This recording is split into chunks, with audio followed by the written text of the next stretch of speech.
Hello. Hello. Hello everyone, good morning. आज हम लोग चैप्टर नंबर 2 का जो नेक्स्ट टॉपिक है टीथ, उसके बारे में स्टडी करने वाले हैं। देखिए, इससे पहले हमने ह्यूमन डाइजेस्टिव सिस्टम के बारे में स्टडी किया था। और ह्यूमन डाइजेस्टिव सिस्टम में हमने स्टडी किया था, उसके फिगर से हमने डिफाइन किया था कि ह्यूमन डाइजेस्टिव सिस्टम में कौन कौन से ऑर्गन हैं, कौन कौन से जो एलिमेंट्री कैनॉल है और उसमें डाइजेस्टिव ग्लैंड है, वो कैसे फंक्शन करती हैं और ह्यूमन का जो डाइजेशन होता है वो कैसे पूरा कंप्लीट होता है। तो उस ह्यूमन डाइजेस्टिव सिस्टम में आपका जहाँ पे पहले इंजेक्शन हुआ था, फिर इंजेक्शन के बाद मैंने आपको बताया था कि दो चीजें यहाँ पे आपकी छूट रही हैं। फिर आगे मैं उसको आपको क्या करूंगा, डिफाइन कर दूंगा। जिसमें से एक तो आपका तीथ है और दूसरा आपका क्या है, टंग। आज हम इन दोनों ऑर्गन दोनों को क्या करेंगे, यहाँ पे डिफाइन कर लेंगे। एक आपका तीत और एक दूसरा आपका टंग। हम इसको क्या करेंगे, आज डिफाइन करेंगे कि कैसे तीत और टंग क्या करते हैं, फंक्शन करते हैं। देखिए, सबसे पहले जो चीज आती है तीत के बारे में, ये जो तीत होता है ये हमारा एक हार्डेस्ट पार्ट है। जो तीत है ये हार्डेस्ट पार्ट है हमारे बॉडी का, और ये हमारे बक्कल कैविटी में क्या होता है, सिचुएटेड होता है। और ये जो तीत होता है, ये तीत हमारे मतलब बॉडी में क्या फंक्शन करता है। ये जो तीत है, ये तीत जो हम फूड को इंटेक करते हैं, इंजेशन करते हैं, इंजेशन के बाद जो पहले डाइजेशन में पहली चीज की जो मतलब इन्वॉल्व होती है, वो आपका तीत ही इन्वॉल्व होता है। तीत आपका क्या करता है, फूड को कटिंग करता है, च्यूइंग करता है, ग्राइंडिंग करता है, पियर्सिंग करता है। ये सारी चीजें क्या करता है, तीत करता है। और फिर फूड जब आपका कटिंग, बीटिंग, च्यूइंग, ग्राइंडिंग हो जाता है, फिर आपका जाता है आपका इसोफेगस से। फिर वहां पे डाइजेशन क्या होता है, पूरा कंप्लीट होता है।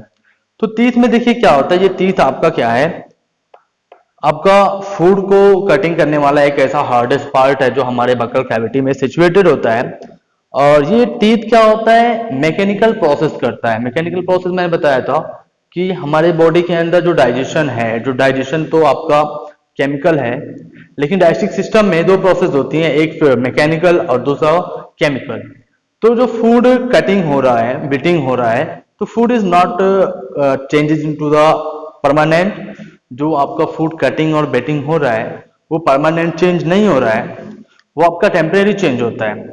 लेकिन जब डाइजेशन हो जाता है, जब वहां पे डाइजेशन हो गया, पूरा स्टार्च मिला उसमें, आपका सिंपल फॉर्म में कन्वर्ट हो गया, protein similar form amino acid में कन्वर्ट हो गया, तो ये आपका समझ लीजिए परमानेंट होता है। तो जो आपका कटिंग और बिटिंग का काम है, यानी तीत जो फंक्शन कर रहा है फूड को कटिंग और बिटिंग करने में या च्यूइंग, ग्राइंडिंग करने में, ये आपका मैकेनिकल प्रोसेस है। देखिए, जो टीथ होता है, ये टीथ होते हैं फोर टाइप्स के टीथ होते हैं। इंसीजर्स, दूसरा कैनाइन, और तीसरा प्रीमोलर्स, और जो चौथा लास्ट होता है ये होता है मोलर्स। फोर टाइप्स के टीथ होते हैं हमारे माउथ में। जो टीथ होते हैं वो फोर टाइप्स के होते हैं। कुछ का काम कटिंग करना, कुछ का काम चीविंग करना, कुछ का काम टीयरिंग करना। अब जैसा हमारे बॉडी के अंदर टीथ है, जैसे फूड हम लोग ईट करते हैं डिफरेंट वैरायटीज के, वैसे ही क्या करता है, टीथ भी क्या करता है, फंक्शन करता है। इससे पहले मैं आपको प्रीवियस क्लासेस में बताया हूं कि अगर आपको एक एक्सपेरिमेंट करके देखना है या देख करके मतलब पहचानना है कि कोई एनिमल है, उस एनिमल के तीत से आपको पहचानना है कि वो एनिमल्स आपका कार्निवोरस है या हर्बीवोरस है। तो इसके लिए आपका एक सिंपल सा तरीका है कि आप क्या करेंगे, उस एनिमल्स के मतलब तीत को देखेंगे। अगर उस एनिमल्स के तीत में जो कैनाइन होता है, ये कैनाइन अगर आपका क्या है, लंबा है, बड़ा है, तो वो एनिमल्स आपका क्या है, कार्निवोरस है। लेकिन अगर कोई ऐसा एनिमल है जिसमें ये कैनाइन जो है आपका लंबा नहीं है, नॉट प्रेजेंट ही नहीं है, तो वो एनिमल्स आपका हर्बीवोरस है। और अगर कोई एनिमल्स है या कोई भी ऑर्गेनिज्म है जिसमें ये कैनाइन टीथ आपका है लेकिन शॉर्ट है, बड़ा नहीं है, तो ये आपका क्या हो जाएगा, ओमनिवोरस हो जाएगा। तो इस तीस से भी हम पहचान कर सकते हैं किसी एनिमल्स की कि वो आपको हर्बीवोरस है, कार्निवोरस है या ओमनिवोरस है। तो ये जो तीत होते हैं ये फोर टाइप्स के होते हैं। अब ये कैनाइन का फंक्शन क्या है, मैं अभी आपको बताया कि कैसे पहचानेंगे। अब आपने देखा होगा कि लायन है, टाइगर है, तो लायन और टाइगर को आपने देखा कि ये लायन और टाइगर क्या है, कॉर्नियोर्स हैं। क्यों कॉर्नियोर्स हैं? आप पहचान गए कि उसको देखा, उसके लंबे लंबे दो बड़े तीत हैं जो कैनाइन है। और ये जो तीत होते हैं, कैनाइन तीत होते हैं, ये फ्लैश को, जो मीट होता है, गोश्त होता है, उसको क्या करते हैं, टीयरिंग करने में हेल्प करते हैं। तो अगर कोई एनिमल कॉर्नियोर्स है तो उसमें आपका कैनाइन टीथ बड़ा होगा। अगर कोई एनिमल हर्बीवोर्स है तो जब वो हर्बीवोर्स है तो उसको फ्लैश ईट नहीं करना है, वो सिर्फ ग्रीन ग्रॉस वेजिटेबल्स मतलब प्लांट प्रोडक्ट को ईट करेगा, तो उसको टीयरिंग करने की जरूरत नहीं है, तो उसमें कैनाइन टीथ की जरूरत भी नहीं है, तो वो हर्बीवोर्स होगा। और कोई एनिमल्स ऐसे हैं जिनमें क्या है, दोनों है, हर्बीवोर्स मतलब और दोनों ईट कर सकता है, एनिमल्स को भी, फ्लैश को ईट करता है, मीट को ईट करता है। उसको फिर क्या करना है, ग्रीन ग्रासेस को, जब फिर प्लांट प्रोडक्ट को ईट करना है तो उसमें कैनाइन टीथ होगा, लेकिन वो शॉर्ट होगा, ठीक है, इससे हम पहचान कर सकते हैं। तो देखिए पहला जो टीथ होता है जिसे हम कहते हैं इंसीजर, और ये इंसीजर, पहले तो मैं आपको कोई टीथ बना देता हूं। ये सपोज एग्जांपल, ये एक टीथ है, इसका दो स्ट्रक्चर मैं आपको बताऊंगा। टीथ का दो स्ट्रक्चर, एक होता है एक्सटर्नल स्ट्रक्चर और एक होता है इंटरनल स्ट्रक्चर। पहले तो मैं आपको एक्सटर्नल स्ट्रक्चर बताता हूं। टीथ का जो एक्सटर्नल यानी आउटर आउटर हम देखेंगे, तो सबसे पहले तो जो आप देख रहे हैं, जो हमें दिखाई दे रहा है, टीथ आप देख रहे हैं, ये जो दिख रहा है आपको, इस पार्ट को कहते हैं क्रोन। क्या कहेंगे? क्रोन। जो हम लोग देख रहे हैं दांत, ये जो दांत दिख रहा है हमें, ये क्रोन है। और उसके बाद फिर ये पार्ट आपका, इसे कहते हैं नेक। और ये जो पार्ट होता है, जो कैविटी में जितने भी टीथ होते हैं, वो उनकी एक सॉकेट बना होता है, एक कैविटी होती है। जब आप कभी डेंटल्स के यहाँ जाएंगे तो जब दांत निकालते हैं तो आप देखेंगे सॉकेट होती है। उसी सॉकेट में क्या होता है, टीथ उसी में आपका समझ लीजिए रहता है। तो हर टीथ के लिए सॉकेट होती है, तो ये जो सॉकेट होती है जिसमें ये आपका प्रेजेंट होता है, ये पार्ट, तो इस पार्ट को कहते हैं रूट। ये तो आपका टीथ का एक्सटर्नल हो गया। एक्सटर्नल का मतलब कोई टीथ मैंने आपको निकाला और निकाल करके दिखाया, तो इसमें ये ऊपर वाला जो पार्ट दिख रहा है इसे हम क्रोन कहेंगे, नीचे वाला जो मिडिल पार्ट है उसे हम नेक कहेंगे, और ये जो पार्ट होता है जो सॉकेट में होता है जिसे हम क्या कहते हैं, रूट कहते हैं। अभी हम इंटरनल स्ट्रक्चर के बारे में स्टडी करने वाले हैं। अब देखिए इंसीजर जो होता है, ये इंसीजर जो आपका टीथ है, ये इंसीजर टीथ आपका चिसेल शेप्ड होता है, फ्रंट पे होता है, हमारे माउथ के फ्रंट पे इंसीजर होता है। और ये इंसीजर आपका 4 होते हैं। मैं आपको एक फिगर बना दे रहा हूं, 4, ये इंसीजर 4 होते हैं, 2 अपर, नहीं, 4 अपर एंड 4 लोअर। दो जॉ है, अपर जॉ एंड लोअर जॉ। आपने पढ़ा है कि जो अपर जॉ होता है वो फिक्स होता है और लोअर जॉ क्या होता है, मूवेबल होता है। तो ये हमारे दोनों जॉ में टीथ प्रेजेंट होते हैं। तो जितना टीथ अपर जॉ में होगा उतना टीथ क्या होगा, लोअर जॉ में भी होगा। तो इंसीजर जो होगा वो इंसीजर की क्वांटिटी 4 होगी, फ्रंट पे चिसेल शेप होता है। और इस इंसीजर का फंक्शन होता है कि कोई भी फूड हमने टेक किया या कोई भी ऐसा फूड आइटम्स है जिसको हमें क्या करना है, कटिंग करना है और बिटिंग करना है, ठीक है। तो कटिंग और बिटिंग करने का काम क्या होता है, इंसीजर का होता है, चिसेल शेप, तो नुकीला होता है, ठीक है। दूसरा टीथ आता है कैनाइन। तो ये जो कैनाइन होते हैं इसके बारे में मैं आपको बता ही दिया हूं, लेकिन इसके बारे में मैं आपको बता दूं, ये आपका कैनाइन जो टीथ होता है ये आपका नुकीला होता है। कैनाइन टीथ ये आपका पॉइंटेड होता है, नुकीला होता है, और जब नुकीला होगा तभी तो फ्लैश को टीयरिंग करने में हेल्प करेगा। तो ये आपका 2 अपर jaw and 2 lower jaw. Quantity भी लिखते चलते हैं, 4 + 4 अपर जॉ लोअर जॉ, ठीक है। कैनाइन 2 + 2, ठीक है।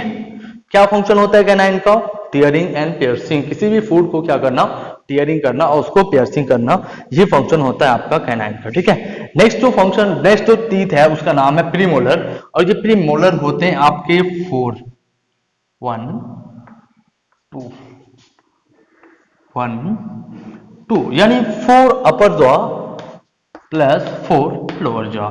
ए प्रीमोलर क्या होता है, ये प्रीमोलर जो टीथ होता है ये लार्ज होता है, फ्लैट होता है। ये फ्लैट टीथ होता है। फ्लैट यानी चपटा होता है। आपने देखा होगा जहां पे आटा मतलब चक्की जो देखे होंगे तो वहां पे फ्लैट होते हैं, चपटे होते हैं, उसी बीच में क्या होती है आपका गेहूं जाता है और वो उसको पीस देती है। ऐसे ही हमारे टीथ में हम जब फूड को ईट करते हैं तो कटिंग हो गया, बिटिंग हो गया, टीयरिंग हो गया, उसके बाद फूड क्या होता है हमारे प्रीमोलर्स के पास जाता है। तो अपर प्रीमोलर्स और लोअर प्रीमोलर्स बीच में फूड आएगा तो दोनों को क्या करेंगे, जब ऐसे हम लोग दांत को हम जबड़ा चलाते हैं, मूव करते हैं, तो फूड इसके ऊपर मिलते हैं, यहाँ बीच में होते हैं अपर और लोअर प्रीमोलर्स मिलते हैं और उसको क्या करते हैं च्यूइंग करने का, ग्राइंडिंग करने का काम करते हैं। ये फ्लैट होता है, ठीक है। इसके बाद फिर आते हैं नेक्स्ट और भी फ्लैट।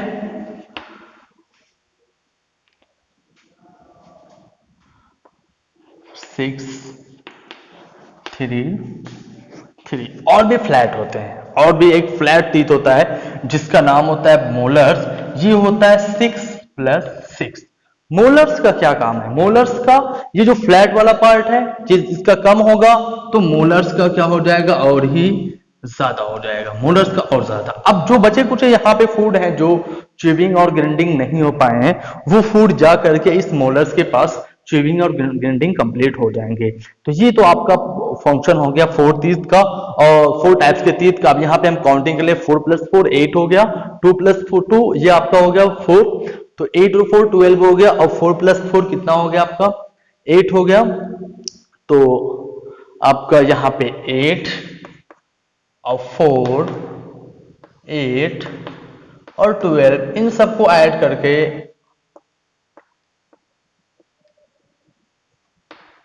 32।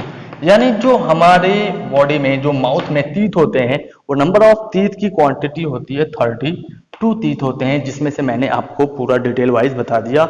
एक अपर जॉ का मैंने बताया है और इसी तरीके से आपका लोअर जॉ का भी होगा, ठीक है। जैसे अपर जॉ में टीथ है फंक्शन हो रहा है वैसे लोअर जॉ में भी वैसे ही इतने नंबर ऑफ टीथ होते हैं। अब यहाँ पे एक बात आती है विजडम टीथ की। विजडम टीथ जो होता है ये विजडम टीथ जिसे हम लोग अकल का दांत कहते हैं, कुछ लोग इसको अकल का दांत कहते हैं। इसको कब कहते हैं, जब आपको अकल आती है, कहते हैं जब अकल आ गई तो आपको वो दांत आता है। जब ये दांत आता है तो बहुत ही पेनफुल होता है। तो ये लास्ट पेयर जो मोलर्स का 1 2 या नीचे 4 ये जो लास्ट पेयर ऑफ मोलर होते हैं, वैसे नियर अबाउट सब में 28 टीथ होते हैं, लेकिन एज ऑफ 17 to 19 17 से 19 की एज में लास्ट जो मोलर आता है उस मोलर्स को कहते हैं विजडम टीथ। कौन सा टीथ कहेंगे, विजडम टीथ। विजडम टीथ क्या है, last molars of the teeth, यानी जो टीथ है उसका जो लास्ट मोलर है उसे हम लोग विजडम टीथ कहते हैं, ठीक है। ये एज ऑफ 17 to 19 इसी में क्या होगा और निकलेगा, राइजेस होगा और बहुत ही पेनफुल होगा, स्वेलिंग भी हो जाती है, ठीक है। अब नेक्स्ट आते हैं, यहाँ पे पढ़ते हैं मिल्क टीथ और परमानेंट टीथ। मिल्क टीथ क्या होता है, जब बेबी ग्रो करता है 6 to 8 एज में आता है। जब बेबी ग्रोथ किया 6 मंथ का हुआ और भी बड़ा हुआ 1 साल 2 साल का हुआ तो उसमें टीथ आना शुरू हो जाते हैं। तो जब वो टीथ आते हैं तो उस टीथ को हम लोग कहते हैं मिल्क टीथ। और मिल्क टीथ होते हैं नंबर ऑफ क्वांटिटी में 20 होते हैं मिल्क टीथ। और ये 20 जो मिल्क टीथ होते हैं ये एज ऑफ 6 to 8 एज में, इस एज में ये जो मिल्क टीथ होते हैं ये फॉल डाउन, गिर जाते हैं, टूट जाते हैं। और टूटने के बाद फिर वहां पे जो नए टीथ आते हैं उसकी जगह पे रिप्लेस होकर के नए जो टीथ आते हैं उस टीथ को कहा जाता है परमानेंट टीथ।